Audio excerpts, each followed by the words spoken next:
வணக்கம். Welcome to star police academy, number 1 police அகாடமியின் தமிழ்நாடு. இன்னைக்கு மீண்டும் ரோந்து வாகனம் என்னும் சீரியஸ்ல 61வது நாள்ல நம்ம இருக்கோம்.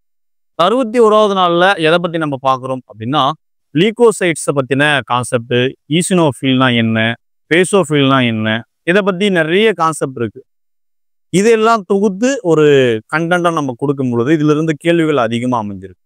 ஏன்னா பெயர்களே கொஞ்சம் டிஃப்ரெண்டா இருக்கும்போது பயாலஜி குரூப் இல்லாத ஸ்டூடெண்ட்டுங்க கொஞ்சம் அதில் ஸ்ட்ரகிள் பண்ணுறாங்க. ஸோ அதை எப்படி எளிமைப்படுத்தலான்றது தான் இந்த வீடியோ உடைய முக்கிய நோக்கமாக நம்ம பார்க்குறோம்.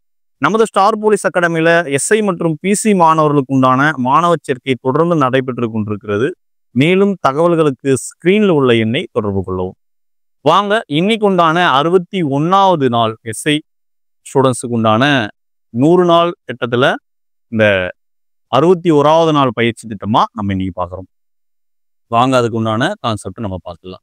இந்த ரத்த வெள்ளை அணுக்கள் லீகோசைட்ஸை பத்தி நம்ம பார்க்குறோம். இந்த லீகோசைட்ஸை பத்தி பார்க்கறதுக்கு முன்னாடி எரித்ரோசைட் இருக்கே சார், அதை எடுத்து திராம்போசைட்ஸ் இருக்கே சார் அப்படின்னா, எரித்ரோசைட்ஸ் ரத்த சிவப்பணுக்களை பத்தின எல்லா தகவல்களுமே முன்னர் வகுப்புல நம்ம ஈஸியா மொத்தமா நம்ம தொகுத்து கொடுத்துருக்குறோம். சரிங்களா? இதுக்கு அடுத்து இந்த லீகோசைட்ஸை பத்தி நம்ம பார்க்குறோம். அப்ப ரத்த சிவப்பணுக்கள் அப்படின்னா இருபுறமும் குளிந்த தட்டு வடிவம் கொண்டதா நம்ம பார்க்குறோம். முட்கரு கிடையாது. அதுக்கு ஹீமோகுளோபின் என்ற நிறம் இருக்கிறதால தான் அது சிவப்பா இருக்கு. இது கம்பல்சரி. இதுல ஹீமோகுளோபினோ இல்லை எந்த விதமான நிறமையும் இல்லாதனால இது கலர்லெஸ். அதனாலலாம் நம்ம தெரிஞ்சுக்கணும்.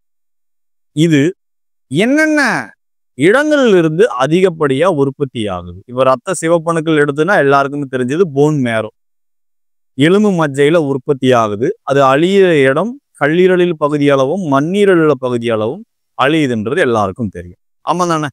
ஆனா ரத்த வெள்ளை அணுக்கள் அப்படி ஒரு இடத்துல உற்பத்தி ஆகிறது கிடையாது. என்னென்ன இடங்கள் எல்லாம் உற்பத்தி ஆகுது அப்படின்னா, அதுதான் கலர்லெஸ், நிறமற்றவை.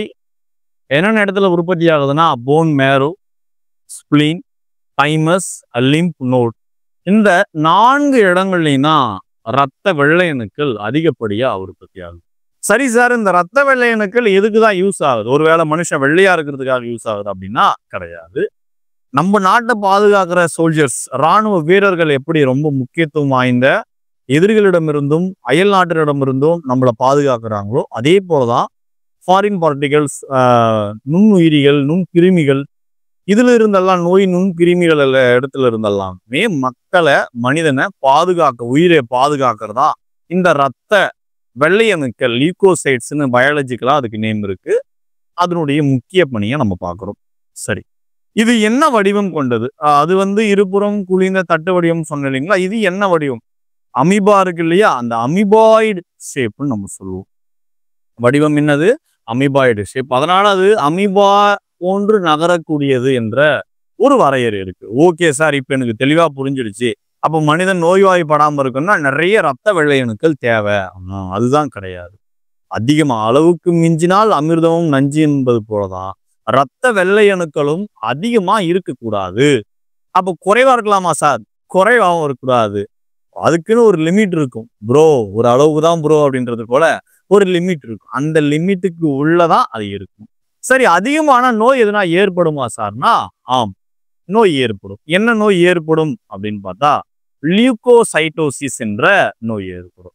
குறைவாச்சுன்னா என்ன? குறைவாச்சுன்னா இந்த ரத்த வெள்ளை அணுக்கள் குறைவாச்சுன்னா என்ன நோய் ஏற்படும்?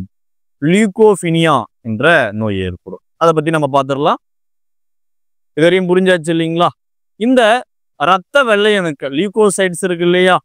இதுல துகள்கள் இருக்கா, துகள்கள் இல்லையா என்ற 2 தன்மையின் அடிப்படையில பிரிக்கிறாங்க. துகள்கள் உடையது, துகள்கள் அற்றது, கிரானுலார்ஸ், நான் கிரானுலார்ஸ் பிரிக்கிறாங்க. எங்க சார் துகள் இருக்கணும்? உட்கருவில் இருக்கணுமா, வெளியே இருக்கணுமா, செல் மெம்பரனில் இருக்கணுமா, எங்கதான் சார் இருக்கணும் அப்படின்னா, ஒவ்வொரு உட்கருவை சுற்றியும் நீர் அல்லது ஜெல்லி வடிவத்துல ஒரு அமைப்பு இருக்கும். அதுக்கு பேர் தான் சைட்டோபிளாசம். தமிழ்லையும் சரி ஆங்கிலத்திலையும் சரி சைட்டோபிளாசம் நம்ம சொல்லுவோம். இந்த சைட்டோபிளாசத்துல துகள் இருக்கா இல்லையா? அந்த சைட்டோபிளாசத்தை அடுத்து பார்க்கும்போது எக்டோபிளாசம், எண்டோபிளாசம், உட்கருவுக்கு உள்ளேயும் வெளியேயும் இருந்துச்சுனாக்கா புரோட்டோபிளாசம், இது போல நிறைய இருக்கு. அதுல எதை பத்தி மட்டும் நம்ம பார்க்கறோம்னா சைட்டோபிளாசத்துல துகள் இருக்கா இல்லையான்ற அடிப்படையில துகள்கள் உடையது துகள்கள் அற்றதுன்னு 2 விதமா பிரிக்கிறாங்க. அது என்னது? சைட்டோபிளாசத்தில் துகள்கள் கொண்டு இருந்துச்சுன்னா 3 வகையா பிரிக்கிறாங்க. அதுதான் நியூட்ரோஃபில், ஈசினோஃபில், பேசோஃபில்ன்ற 3 விதமான காரணிகள் அதுல இருக்கு. சார் எந்த துகள்களுமே இல்லை சார், அப்படியே விசிபிளா இருக்கிறது போலதான் இருக்கு அப்படின்னா அது 2 வகையா பிரிக்கிறாங்க. லிம்போசைட், மோனோசைட்ன்ற 2 விதமா இருக்கு. சார் இங்கிலீஷ் மீடியம் ஸ்டூடெண்ட்ஸுக்கு இங்கிலீஷ்ல கொடுக்கவே இல்லைங்களே சார், மறந்துட்டீங்களே அப்படின்றதெல்லாம் கிடையாது. இங்கிலீஷ் மீடியம் ஸ்டூடெண்ட்ஸுக்கும் பைலிங்குல தான் கொடுத்துருக்கும்.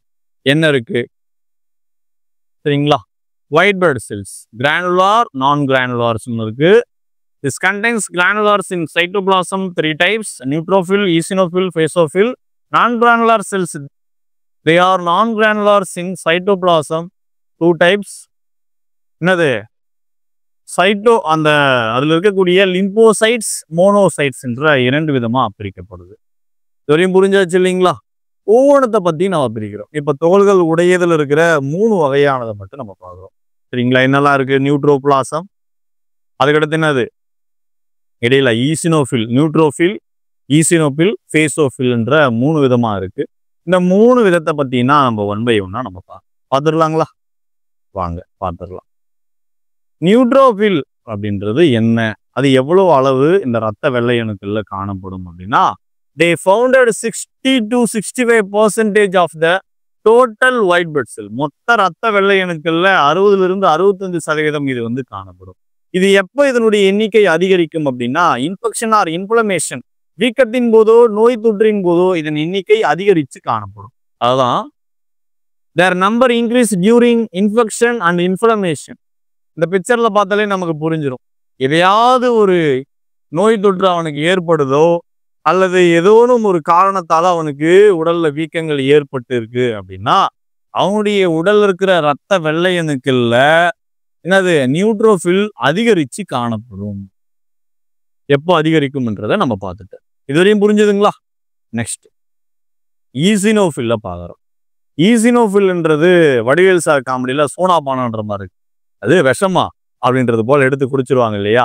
அது போலதான் இது ஒரு ரொம்ப குறைவான அளவுல தான் காணப்படும். அதுவே அதிகமா இருந்துச்சுன்னா, விஷத்தையே முறிக்கக்கூடிய தன்மை 100% நம்ம ஆளுங்கிட்ட இருந்துச்சுன்னா, கிங் கோப்ரா கிட்டே வரையா அப்படின்றது போல ஒண்டி கொண்டி வாடா, தைரியமான ஆளா இருந்தா வாடா, நீ சண்டைக்கு வாடான்றதுதான் நிற்பாங்க.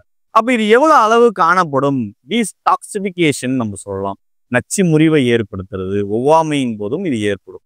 அப்போ இதனுடைய அளவு 2 to 3% மட்டும்தான் காணப்படும். They founded in 2 to 3% of the white blood cells.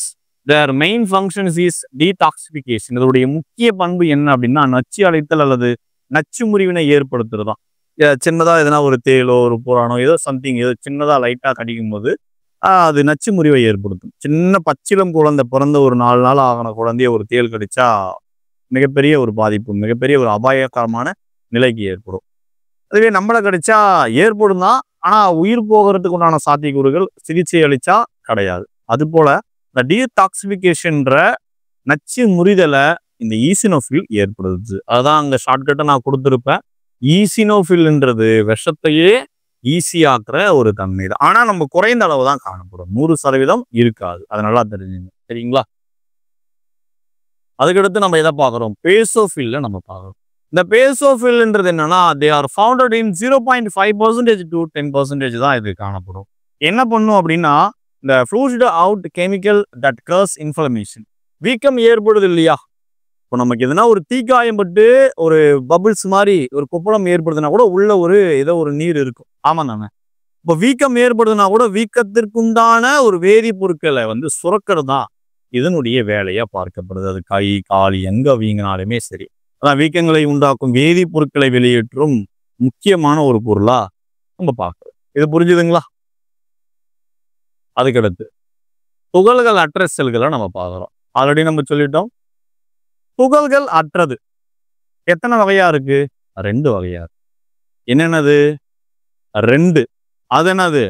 Lymphocyte, monoxide நம்ம பார்க்கணும். ஒவ்வொன்றும் வெவ்வேறான காரணிகளை எதிர்க்கிறது போல இருக்கும். அதை பத்தி நம்ம பார்த்துடலாங்களா? ஃபர்ஸ்ட் லிம்போசைட்ஸை பத்தி நம்ம பார்க்கலாம். இப்போ இந்த லிம்போசைட்ஸ் 20லிருந்து 25% மனிதனுடைய இரத்த வெள்ளை அணுக்கள்ல துகள்கள் அற்றதுன்னு நம்ம பார்க்கறோம் இல்லையா, அதுல பார்ப்போம். சரிங்களா? அதுல produced antibodies against virus and bacteria infection. இது என்ன பண்ணும்? வைரஸுக்கும் பாக்டீரியாவுக்கும் எதிரான ஒரு பொருளை சுரக்கும். அதனுடைய வேலையே இதுதான். வைரஸ் மற்றும் பாக்டீரியா நோய் தொற்றுதலின் எதிர்ப்பொருளை உருவாக்குவதுதான் இதனுடைய லிம்போசைட்டுடைய முக்கிய பணியா பார்க்கப்படுது. அடுத்து மோனோசைட்ஸை பத்தி நம்ம பார்த்துடலாம். மோனோசைட்ஸ்ன்றது என்ன? மோனோசைட்ஸ் 5லிருந்து 6% தான் காணப்படும். These are engulfment cells that engulf bacteria. விழுங்கிடும். தின்னுறோமா அப்படின்றது போல விழுங்கிடும். எதை மட்டும் விழுங்கும்? வைரஸை விழுங்குமா? விழுங்காது. பாக்டீரியாவை மட்டும் விழுங்கிடும். அதனாலதான் இதுக்கு பேரே விழுங்கு செல் என்று ஒரு தனித்துவமான பெயர் இருக்கு. சரிங்களா? ஸோ இன்னைக்கு நம்ம பார்த்த இந்த கண்டென்ட்ல ரொம்ப தெளிவா புரியுறது போல பிரிச்சு கொடுத்தாச்சு. ஸோ இந்த வீடியோ உங்களுக்கு புரிஞ்சிருக்கும் நம்புறோம். தேங்க்ஸ் ஃபார் வாட்சிங் திஸ் வீடியோ. அது மட்டும் இல்லாமல் நம்மளுடைய ஸ்டார் போலீஸ் அகாடமியில் எஸ்சி மற்றும் பிசி மாணவர்களுக்கான மாணவர் சேர்க்கை தொடர்ந்து நடைபெற்று கொண்டிருக்கிறது. மேலும் தகவல்களை அறிய ஸ்கிரீன்ல உள்ள நம்பரை தொடர்பு கொள்ளவும். நன்றி.